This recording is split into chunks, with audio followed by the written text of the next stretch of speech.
Now, I've asked Eric to join me because he knows how to answer the really hard questions, and How do we have a seat? we're gonna take some questions. I thought, first, I think for everybody here, I really appreciate you all spending 2 days with us. I was trying to think of a quote or one of the sessions. There were so many that I've enjoyed, and I think feedback from you is consistent. I know, Larry, you feel the same way. I thought I would read, while you're getting your thoughts together and your voice back, a quote from Cory Booker yesterday morning. But yet, we as Americans who drink deeply from the wells of freedom and liberty that we did not dig, we lavishly eat from the banquet tables that were prepared for us by our ancestors. We are too often just sitting around getting drunk on the sacrifice and struggle of other people's labors and forgetting that we're part of a noble mission in humanity. The first nation formed not as a monarchy, not as a theocracy, but as an experiment, an idea that a diverse group of people, that when we come together, e pluribus unum, that we can make a greater whole out of the sum of the parts.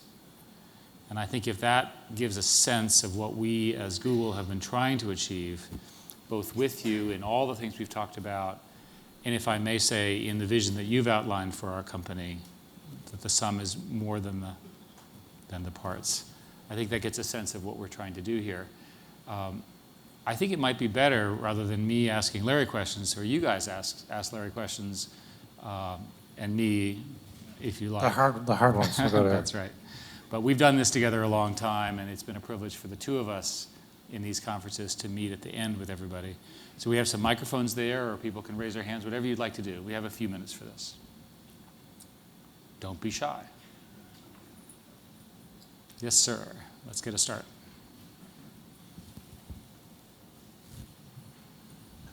Hi. I was wondering if you're having more fun in the last 2 years or in the first 2 years in Google? Larry? Well, yeah, we should ask Eric for his first 2 years, too. I think the first 2 years were really stressful. I mean, As opposed to now? Yeah, I think so. We had this debate.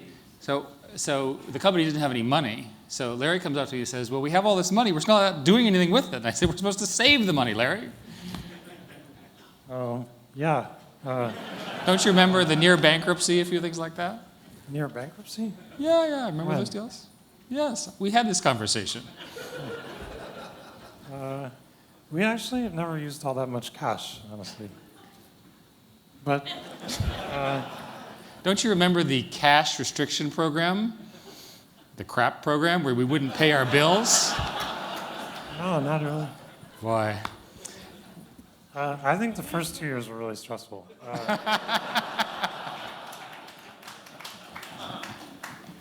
I think any of you who've started companies probably know this, but I mean, it's really hard to start a company. It's a lot of work, and you don't really have anything.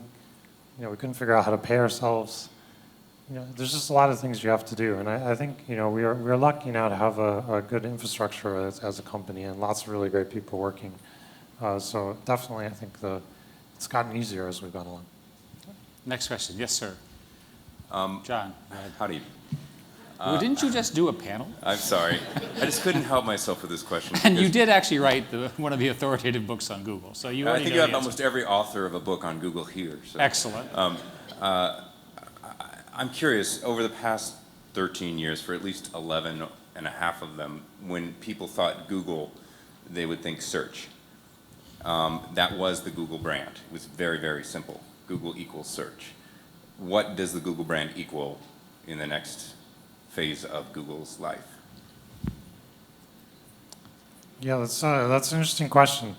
I think that for me, what I'd like the brand to be represent is that some of the things that I talked about. I think that I think it's important that people trust the brand. I think that that's very important to us, that people know that we're acting in their interest and that we're trustworthy, both stewards of information access, and their own personal data, which we've worked really hard to do. With things like Gmail and security and other things that we do. And I think also it should stand for, kind of a beauty, of technological purity, of really innovation and things that are important to people, but really driving technology forward.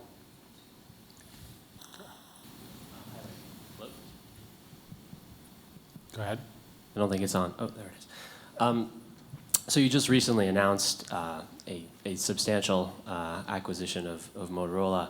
And what I wanted to know was, does this represent a new era for Google of greater risk-taking? And also, can you talk a little bit about how you will subsume this very large organization and essentially double the size of Google once this transaction is completed? Yeah, double in headcount. I think, while obviously Motorola's significant, Motorola Mobility is significant size acquisition, it's, it's not doubling our market cap as much as we would like it to. It's relatively small in that sense. So I think, as a company, we've always strived to make investments, make significant investments in the future. Remember when we did the YouTube acquisition, which was being debated, that was a very large acquisition at the time, and I think ended up being an amazing acquisition for us. But relatively speaking, it was very large. So I think we've always strived to take those kind of risks and identify those opportunities. That's why we get paid, is to do that. So I don't see it as particularly different. But I think we're really excited about the opportunities in mobile. And you could see that with the tremendous growth of Android and so on. And Motorola had bet big on being an Android partner, basically before anybody else had done that. And so they went all Android. And so there's a very natural partner for us in doing that acquisition. Go ahead. So my question plays a bit off the last one. There's been a lot of discussion this afternoon about patent law and patent development. And your company probably epitomizes what the best of the best of what can happen from technology transfer, from innovation and patents, especially from within higher education.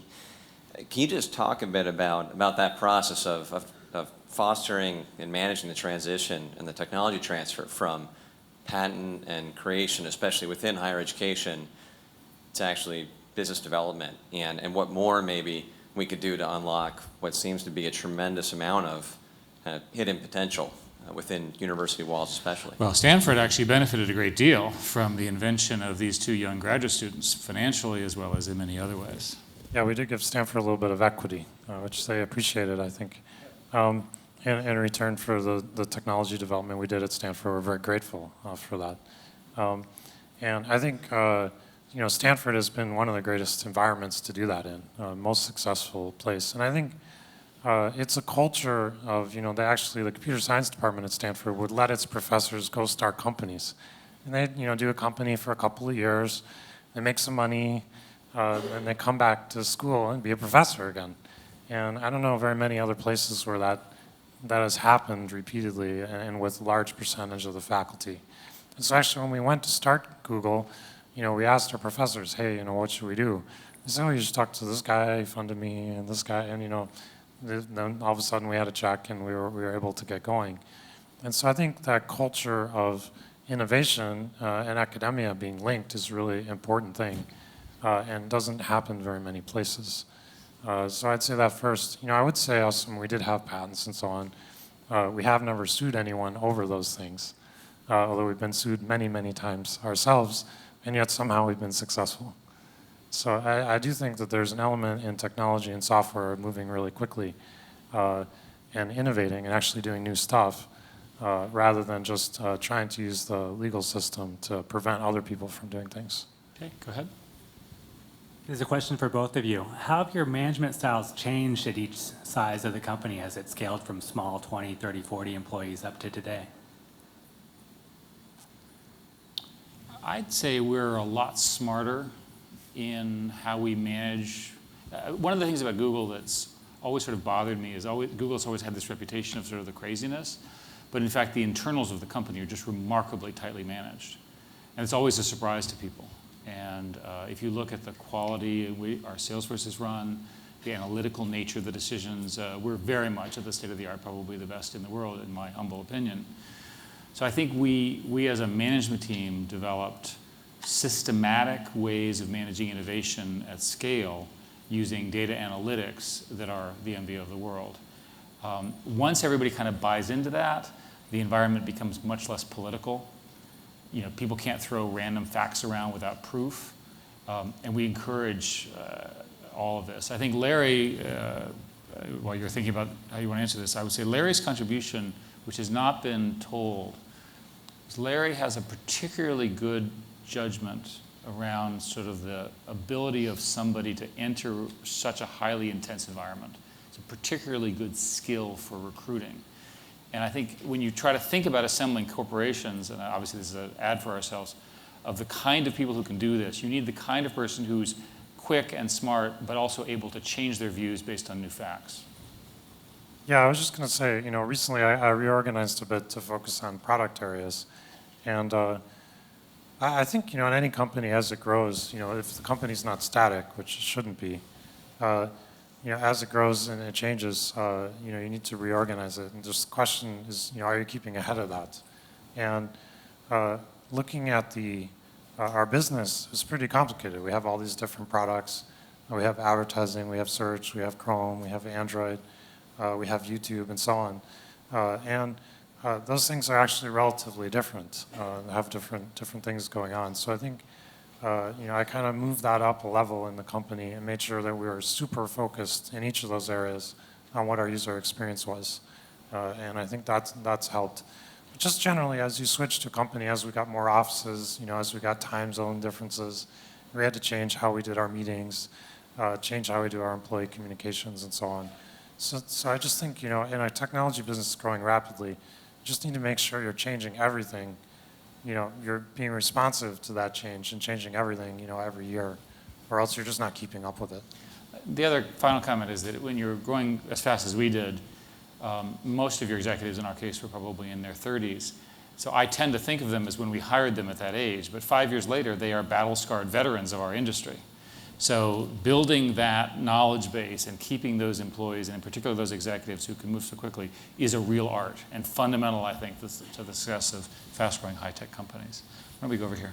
I was just thinking when you were saying the company is, you know, 13 years old, I mean, that means you're in your corporate adolescence, which is shocking considering the size. And then if you think of Ray Kurzweil's, that technology evolves exponentially, where are you going to be in another 13 years or 20 years? I mean, can you even envision that? Well, one way to do the math is to simply assume that Moore's law will continue. Moore's law is roughly doubling every 2 years, which turns out to be roughly 1,000 times in 20 years. So pretty amazing numbers. So you'll have a Google in your pocket. Yeah, and so the ability to ask questions when you have that amount of computing power with all the telemetry and knowing everything going on in the world real time is tantalizing.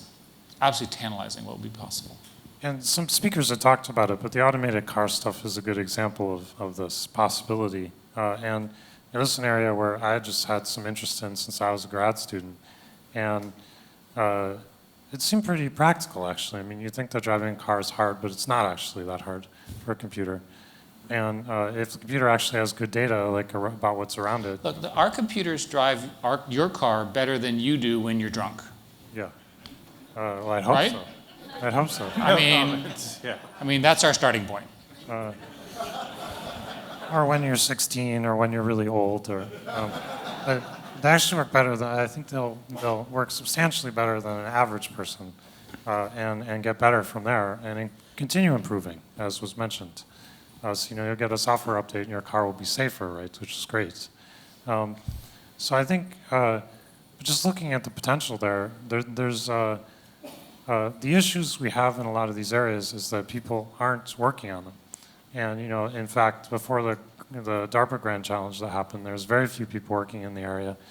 The Grand Challenge gave it, you know, a big contest, got more people working in it. And when we asked the people who are working in the area, well, why don't we have an automated car? Why can't I buy one, right? It should be a great thing to be able to do. There's something like 3 million people killed worldwide a year in auto accidents. I mean, there's a lot of people that die and a lot more that are injured. And there's a lot of other benefits you get from the automation too. The people spend 2 hours a day in the U.S. commuting, which is, you know, a huge amount of time that they don't need to be spending. You know, they could be doing useful things during that time. or watching TV or looking at ads or whatever.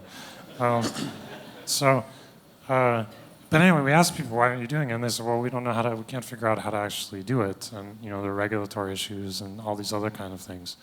So I think part of our role is as a catalyst to make sure that some of these things actually start up and happen, and make sure that we push through the difficult issues to make it real. And I think it's a privilege to be at Google in the sense that one of the privileges is that the gross margins are high enough that we can afford some of these things to a reasonable scale, and other companies are not so fortunate. Yes, sir. With that said, I mean, obviously there's a lot of ideas and opportunities here. How does Google set boundaries and focus for their businesses so they don't get lost like so many companies have before you?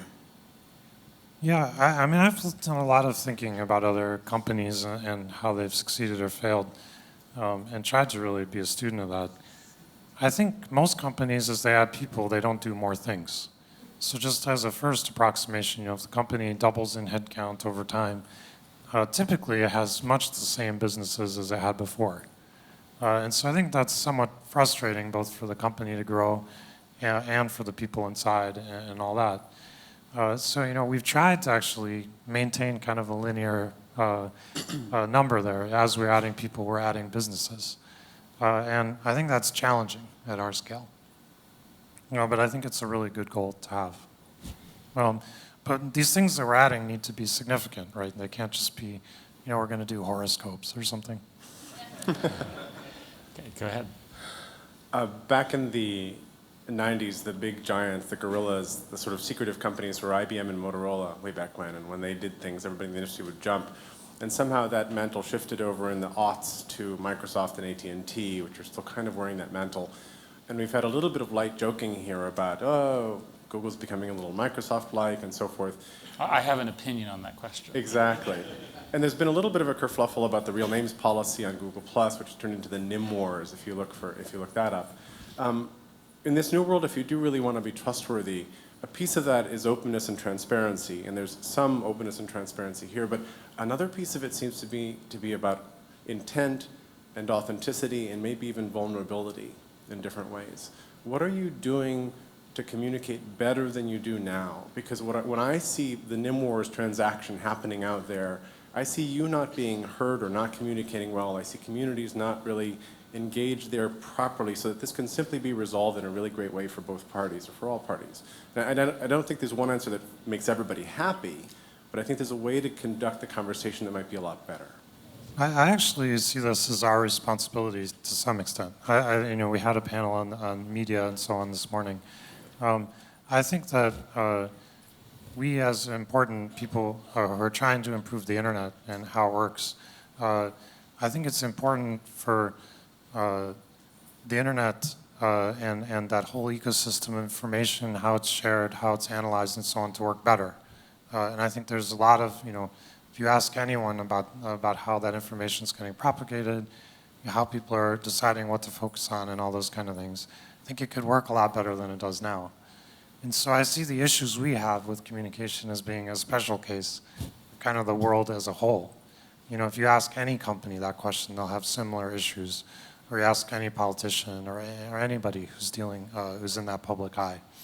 So I think we as an internet community, we have a responsibility to make those things work a lot better and to get people focused on what are the real issues, what should you be thinking about. And I think we as a whole are not doing a good job of that at all. Go ahead. Since this conference is so much about innovation and we all appreciate how important competition is to all of that, let's say you had just made a new acquisition of a greeting card company and you were sitting down with the management team and they gave you the assignment of writing a get well card to Yahoo. What would that say? I think that I appreciate your question. I think as a good policy, Google should talk about Google. And aside from my snide comments about one of our former competitors, we should keep our mouths shut. With respect to Yahoo, Yahoo has been both a partner and a competitor for Google for a very long time. And I think that they need to sort out their leadership issues, which I know they're working very hard on. And I think that's probably all we should really say. Go ahead. So my question is with regards to the scale Google is going to be growing at. We're all aware of how it's grown, thinking about the Moore's Law, and it's just going to go exponentially higher. Now, in this process, you would require very, very high quality talent and students coming out of great universities. Now, I know this is an incredibly challenging thing that's confronting you guys because it's not like Stanford is also admitting exponentially higher number of students or the best universities. What's your plan? What are you guys thinking? Is this something that's bothering you at this stage? Always. Yeah, I have been hassling universities that they should be growing more. And they are working on that in various ways, but I do think it's a fundamental issue with the higher education, although we did see numbers this morning, right, that the numbers are increasing a lot over time. We do have a very serious issue about people being excited about going into technology and computer science specifically.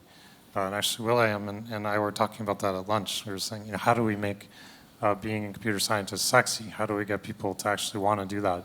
And I actually made the point that I think that some of the base technologies we use are very kludgy. It's kind of a hazing thing. You have to learn these special command line things with weird names and so on. I guess that's Eric's fault, actually.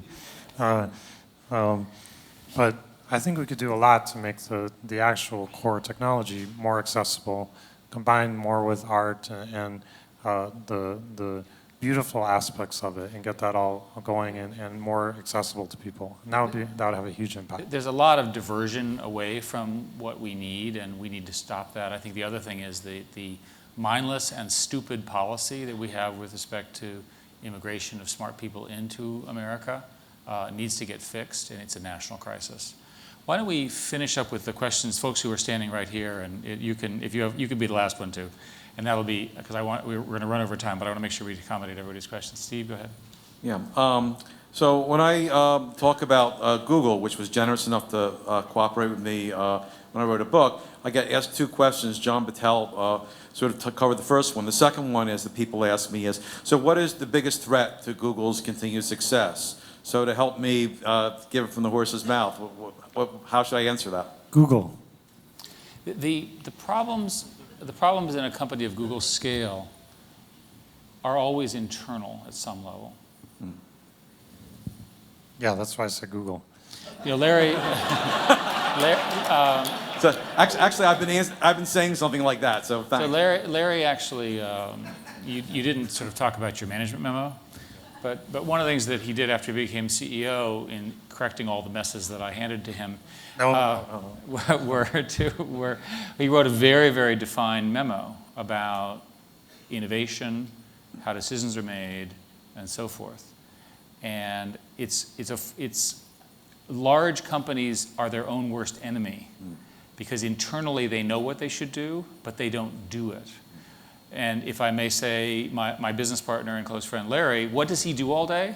He's doing that. He's in there forcing the discussion, forcing the choice, and forcing the resolution, right? Sort of with his sort of unique talents. And I think that will ultimately determine how hugely successful Google is or not.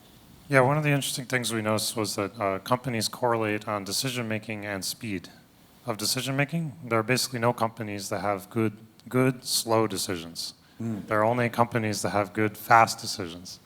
And so I think that's also a natural thing. As companies get bigger, they tend to slow down decision making. And that's pretty tragic.